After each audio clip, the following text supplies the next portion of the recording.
Bom dia, boa tarde, boa noite. Então vamos começar mais uma edição do nosso canal Leitmotiv. Hoje o tema é um filme de 1987, dirigido pelo Paul Verhoeven, que é o Robocop. Sejam bem-vindos de novo ao canal, espero que estejam gostando dos nossos vídeos que a gente tem feito aqui, sempre falando de uma trilha. Hoje a gente vai falar de Robocop porque a gente já fez dois vídeos, que eram dois vídeos com a trilha composta pelo Jerry Goldsmith, que foi o Vingador do Futuro e o Instinto Selvagem. E para a gente fechar essa trilogia, digamos, de conversas nossas, falando sobre trilhas de filme, especificamente sobre o Paul Verhoeven, né, o diretor Paul Verhoeven, a gente ficou de falar sobre o Robocop, que foi um filme muito importante na carreira do Paul Verhoeven. É o primeiro filme dele americano, né? O primeiro filme dele em Hollywood, né? Então a gente está meio que fazendo um caminho meio não cronológico dos filmes dele. Primeiro a gente começou a falar do Instinto Selvagem, daí foi para o Total Recall, Vingador do Futuro, e agora a gente vai para o primeiro filme dele, que é o Robocop. É o primeiro filme dele nos Estados Unidos, com um dinheiro grande, de estúdio grande, né? Que é o Orion Pictures, na época, nem sei se ainda existe Orion. Acho que Acho que já já morreu morreu. e já ressuscitou. Acho que eu vi alguma coisa da Orion aí recente, mas assim, meio que já era. Algumas curiosidades antes de a gente entrar mais a fundo na trilha e falando um pouquinho do Basil Polidori e do Paul Verhoeven, mas esse roteiro foi um roteiro que o Edward Neumeier, que é o roteirista principal, ele teve essa ideia de fazer essa história de um robô, né, um cara que se transforma num robô, num ciborgue, quando ele assistiu o Blade Runner. Ele fez o caminho inverso do Blade Runner. O Blade Runner é a história de seres humanos normais que caçam robôs, né, que viram rebeldes, viram criminosos. E ele pensou, não, vou fazer uma coisa inversa, vou fazer um robô, né, um ser humano que é transformado num robô, e ele sai, e ele se transforma num tiro e vai caçar os seres humanos criminosos, né? O roteiro chegou para o Paul Verhoeven, e quando ele recebeu o roteiro, ele começou a ler, ele achou uma porcaria, achou uma droga esse roteiro, disse, não, isso aqui é uma bobagem, não entendeu direito qual que era a história por trás disso, e deixou lá jogar num canto. Daí a esposa dele pegou o roteiro com calma, começou a ler e começou a ver as várias camadas que tinha no roteiro, né? Aí ela chegou e falou pro Paul Verhoeven, eu acho que você tem que dar uma olhada de novo nesse roteiro aqui, porque tem umas coisas muito interessantes aqui, tem umas temáticas por trás. Aí o Paul Verhoeven começou a ler de novo e começou a descobrir essas outras características, né, no roteiro, e resolveu fazer, daí topou fazer o, o filme, né? Então é um filme bastante violento, né? Então ele foi bastante criticado quando foi lançado, e o filme precisou de alguns cortes são pequenos, mas que na época era uma coisa muito comum, né? Filmes como Sexta-feira 13, aquela série. Quem viveu nos anos 80, né? E era adolescente nos anos 80, como nós, sofreu isso na pele, e não existia internet na época, né? As revistas falavam isso daí, ó, o filme foi cortado, e aí depois, hoje em dia, você tem essas versões com o filme que eles chamam uncut, né? Então, no Robocop, o filme tem a sequência que o Ed 209 executa o cara durante a reunião, é muito mais sangrenta na versão sem cortes, né? A execução do Murphy é extremamente mais violenta, e mesmo a versão theatrical, que eles chamam, né, a versão que foi para os cinemas, já é bastante eloquente do ponto de vista de violência, né? Mérito do Rob Bottin, que foi o cara que fez a maquiagem do filme, inclusive o design da roupa do Robocop, né? Que foi inclusive inspirada no filme O Dia que a Terra Parou, do Robert Wise, né? Aquele design do capacete foi inspirado no robô Gort, né? do filme O Dia que a Terra Parou, de 51. Então, Rob Bottin, não só isso, ele fez todas ele usava aqueles animatronics, né, que são uma espécie de robô para você poder fazer aquela trucagem que ficou no filme. As coisas eram feitas na frente das câmeras, não tinha computação gráfica para fazer as coisas na pós-produção, como é feito hoje, né? O Verhoeven fala, né, nos especiais, no DVD, do Ray e tudo mais, é a parte parte, entre aspas, religiosa da coisa, né?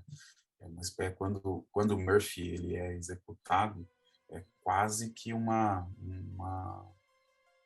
ele falou que ele fez a sequência para ser chocante como a crucificação de Jesus Cristo, né? É uma daquelas camadas que o Reed estava falando, né? De morrer e ressuscitar, como que no fim é esse o cerne da história, né? Esse tema religioso que permeia vários filmes do Paul Verhoeven, inclusive os filmes na Holanda que ele fez, né, antes, e os filmes posteriores também, né? É um tema recorrente para ele, né? Então ele meio que usou isso também. Ele pegou essa história que caiu no colo dele, que a esposa falou que tinha essas camadas, e ele começou a ver essas camadas também, né, por trás, né? Se for analisar o filme, quando a gente assiste pela primeira vez, a gente não fica pensando que isso aí é uma menção a Jesus Cristo, tal. Depois você começa a ver, né, na cena final, lá na luta final entre o Robocop e o Clarence Boddicker, tem uma cena que o Robocop entra lá naquela fábrica abandonada lá e ele começa a andar sobre água. Então, quer dizer, quando a gente assiste o filme, a gente fica pensando que isso é uma menção a Jesus Cristo andando sobre as águas, entendeu? Mas, enfim, aí quando você vai analisando isso e vai vendo essas conversas que o Paul Verhoeven faz, grava para material de Blu-ray, inclusive tem alguns vídeos de entrevista dele também, fazendo seminários de encontro dele com os atores em alguns teatros lá nos Estados Unidos. Ele fala ele menciona todas essas ideias por trás do filme, né? A gente já tinha falado que a gente tinha falado dos trabalhos do Paul Verhoeven com o Jerry Goldsmith, né?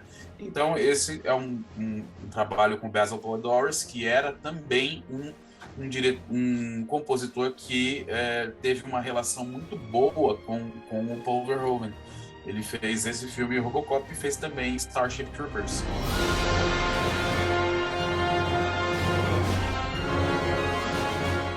E os dois filmes têm uma trilha muito legal. Fez o Flesh and Blood também. Flesh and Blood foi antes do Robocop.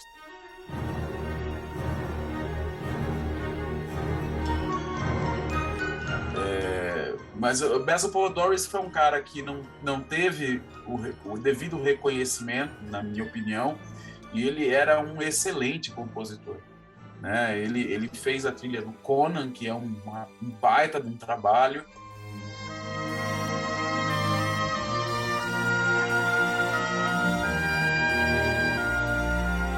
O Poledouris foi um cara que fez coisas extraordinárias, na minha opinião, não necessariamente com o Paul Verhoeven, mas ele tem trilhas tanto grandiosas como Conan, que tem uma grande orquestra, como trabalhos menores em termos de instrumentação, mas que são lindos melodicamente falando, né? Você tem a Lagoa Azul, que foi um filme que ele fez, um filme com a Brooke Shields, o clássico da Sessão da Tarde, que a gente já viu 1000 vezes aí, mas que tem um tema, que é o tema da Emmeline, que é a coisa mais linda do mundo.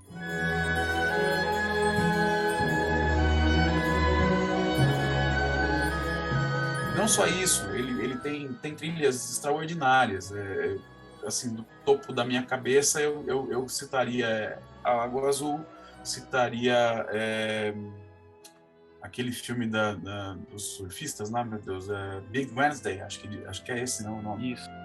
Que é muito, muito bacana essa trilha.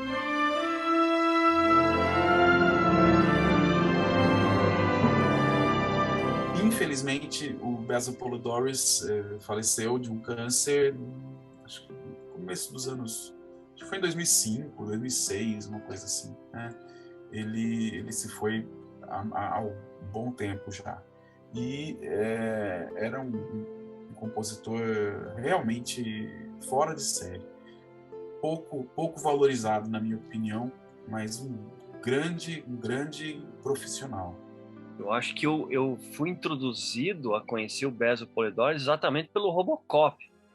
Foi. Porque eu não lembro de associar o nome dele ao Conan, o Bárbaro. Eu associei mais o nome dele quando eu assisti o Robocop. Depois eu fui entender e eu fui descobrir que o Conan, que foi feito em 1982, era também uma trilha composta pelo Basil Poledouris, né? Então, o que me chamou a atenção desse compositor foi o Robocop, foi o, digamos, o cartão de visitas dele para mim, como admirador da trilha, né? Eu lembro até, é só uma particularidade, você vê como é complicado, e hoje em dia é até mais fácil você ouvir uma música, mas eu lembro que eu fiquei tão fascinado por essa trilha do Robocop, que eu cheguei a gravar uma fita cassete do End Credits com a gente música, fazia muito porque isso, eu né?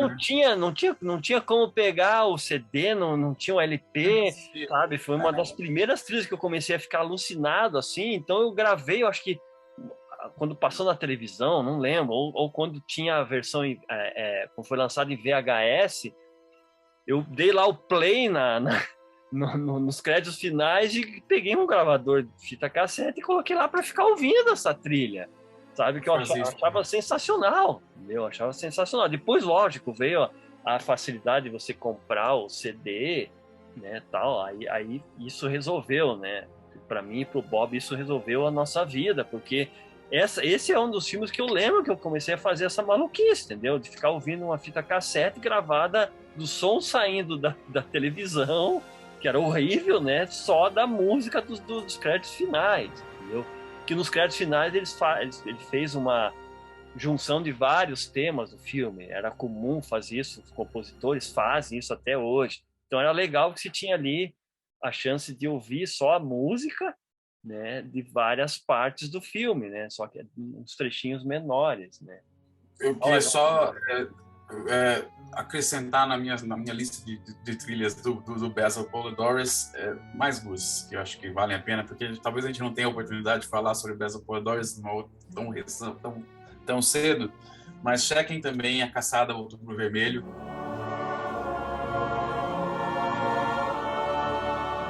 E uma trilha de um filme menor sobre beisebol, que é um filme com o Kevin Costner, que é For Love of the Game.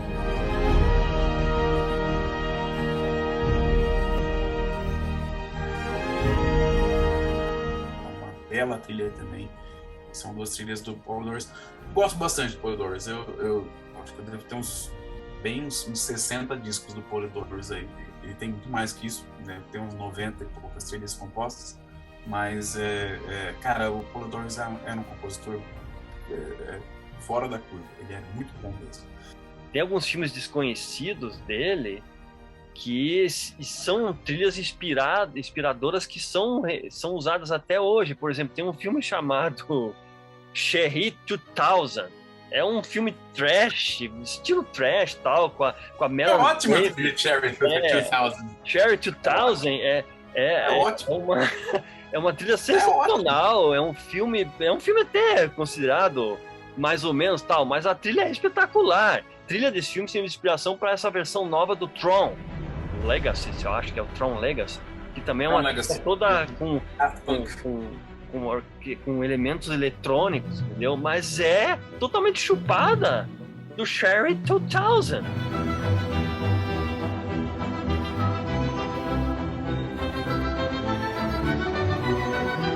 Mas é um filme totalmente desconhecido, um filme que, sabe, deve ter passado na sessão da tarde em algum momento, tal, mas é uma trilha espetacular, uma trilha maravilhosa. Inclusive foi um disco que foi pra gente conseguir na época foi difícil, porque ele só saiu pela Varese Club, né, numa edição limitadíssima na época em que Custava $75 cada disco, mais ou menos. É desconhecido.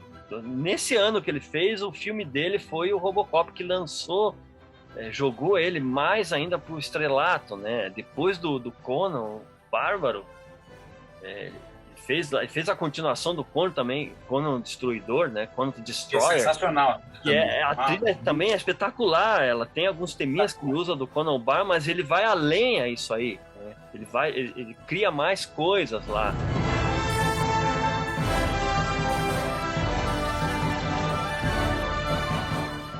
Que também são trilhas maravilhosas, são trilhas que estão ali acompanhando o filme, que às vezes o filme é aquela coisa que a gente sempre fala, né? Às vezes o filme não acompanha muito a trilha, né? A trilha... Nem merece tanta dedicação, né?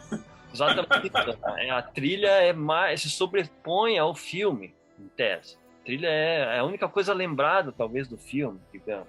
Mas mais uma, It's My Party, também é um filme também bastante triste, de um cara que acho que tem AIDS, uma coisa assim, e é uma trilha para piano solo, que é uma delícia para você ouvir quando você está querendo dar uma relaxada, é um pouco mais contemplativa, mas é bem legal. Uma experiência que ele resolveu fazer uma trilha inteira só com piano. Só com piano, Não tem... É bem legal. E é um daqueles projetos que o compositor acaba buscando para sair um pouco desses filmes de ficção, de ação, suspense, policial, que é o que o Jerry Goldsmith costumava fazer. Muito tipificado na porrada, né? Ele buscava essas coisas, uns projetos mais intimistas, digamos, né? Seria essa palavra e tal. Mas só finalizando um pouquinho dessa parceria antes da gente entrar na música, só finalizando essa parceria do Polydorus com o Paul Verhoeven, que o Bob tinha falado. O primeiro filme deles foi Flesh and Blood, que acho que é Conquista Sangrenta, né? Tradução aqui, o primeiro filme que eles fizeram junto. E daí deu certo essa parceria entre eles, né? Funcionou bem. E o Paul Verhoeven acabou chamando ele para o filme seguinte, que é o Robocop, né? Então, não, vamos chamar o Basil Polidorus porque funcionou bem, né? A maioria do pessoal da equipe do Robocop é basicamente o mesmo pessoal da equipe do Flesh and Blood, né? Que deu certo pro Paul Verhoeven, né? E esse negócio só uma coisa interessante também, como é que funciona Hollywood, o Paul Verhoeven costumava dizer isso, e na verdade foi uma entrevista com o Jost Vacano, que é o diretor de fotografia. O diretor de fotografia desse filme, do Total Recall também. Mas a característica principal disso aí é que o Jost Vacano fala isso. O Paul Verhoeven, com os filmes americanos, ele costumava alternar, né, os diretores de fotografia para ser um filme diferente, digamos, né, entre aspas, um filme visualmente falando, né? Visual. Ele trabalhava muito com o Joss Vacano e com o Ian DeBont. Eram os dois diretores de fotografia. Depois o Ian DeBont virou diretor, né? Acho que ele fez Twister e outras coisas aí, né? Speed, mas ele saiu. Speed, acho que Speed. Tem uma visão diferente. Esses fotógrafos europeus trouxeram uma visão diferente para Hollywood. Hollywood buscava isso também, né? Essa visão um pouco diferenciada. E o Paul Verhoeven também usava isso com os compositores. Então ele chamava o Jerry Goldsmith e chamava o Basil Polidorus quando eles estavam disponíveis, né?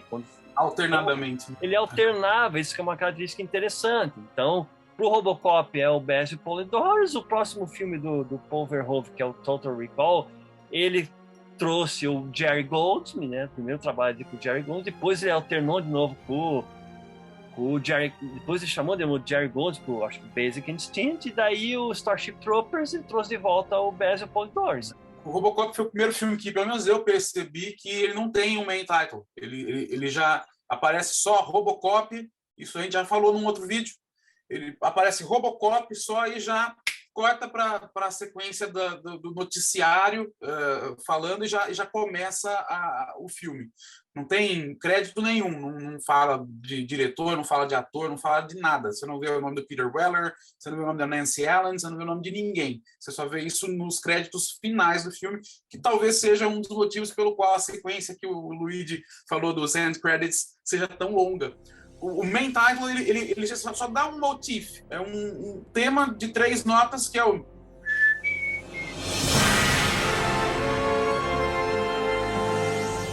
Isso daí é uma coisa que é recorrente durante o filme.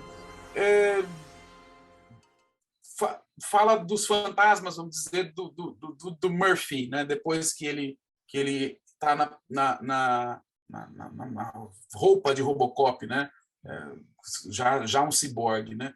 O que, vamos dizer, dá esse link, né? E segue, tem esse teminha só de 3 notinhas, e aí já segue para o tema, aquele tema que é bem bacaninha, mas é bem, né, manjado, que é o lá do telejornal. E você ouve esse teminha do telejornal e você não consegue pensar num outro teminha tão característico para um jornal. Entendeu? É incrível. E várias faixas da trilha tem essa junção da parte original que ele está usando para a narrativa original do filme, e de repente tem um corte ali para essas entradas de comercial, inclusive um corte já ligado na música mesmo. Entendeu? Isso em algumas faixas da trilha que foi lançada, você vê isso, né? O que não é uma coisa muito comum de se fazer quando você lança a trilha sonora, né? Você geralmente descarta essas partes e tal, mas enfim. Bom, tem mais outras faixas. A gente vai fazer os destaques aqui, né? Mais ou menos, né, Luigi? Uma das faixas que eu mais gosto da trilha é Van Chase, a faixa 5 do CD da entrada. Só vou aproveitar para mostrar o CD da entrada aqui, que é o CD que a gente se baseou para fazer essas faixas aqui, tá? Então esse é o CD da entrada, que tem a trilha completa. Eu não sei se ainda está em print, mas se não tiver, tem no Spotify.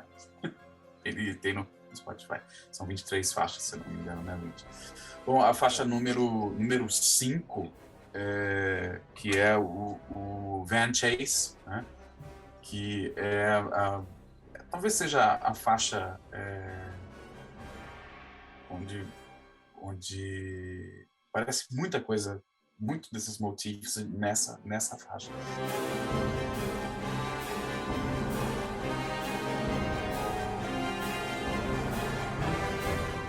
É uma faixa bem legal, que pontua essa sequência que eles estão perseguindo o bando lá do Clarence Boddicker, né? Eu também gosto muito dessa faixa que o Bob mencionou, a Van Chase, né? Perseguição da van, tá? É uma faixa totalmente de ação. Ela é interessante que ele não usa ainda o tema principal do Robocop, ele está reservando o tema principal para a aparição do Robocop, que começa a aparecer na faixa 7, que é Robo Lives, que é quando ele introduz o personagem do Robocop. O Overholt optou em fazer uma introdução aos poucos, né? E você vai vendo em alguns momentos, assim, você vai vendo nos monitores que aparecem num determinado momento. Uma introdução, é uma coisa mais eletrônica, que aliás é bem comum nessa trilha. Essa trilha tem uma puxada eletrônica bem generosa, né? Mas é característica da época, né?